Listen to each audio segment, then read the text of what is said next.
كلام مرعب قال الإمام الصادق قبل لا يموت، خليك تسمع. الإمام الصادق عليه السلام هو على فراش المنية وينطق آخر أنفاسه قال كلام كلش غريب ومرعب. كان الإمام الصادق عليه السلام ممتدا على فراش المنية وينطق آخر أنفاسه ولحظاته.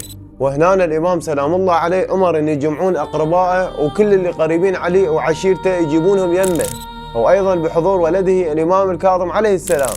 ومن بعد ما اجتمعوا كل أقاربه وعشيرته يم الإمام سلام الله عليه، هنا كانت الصدمة. هنا الإمام سلام الله عليه رفع راسه ونطق وصيته الأخيرة وقال بصوت مرتفع: لا ينال شفاعتنا من استخف بصلاته.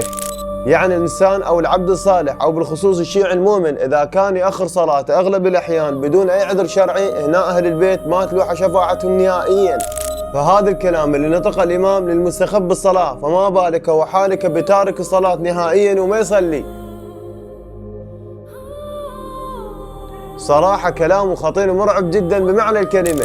وهسه التشيع الموالي اللي جاي تسمعني، من بعد هذا الكلام راح تبقى تستخف بصلاتك وما تصليها بوقتها لو ترجع تلتزم بيها. ومن هالوصية الأخيرة اللي نطقها الإمام سلام الله عليه: فارق الحياة مسموما مخدوما كأجداده وآبائه.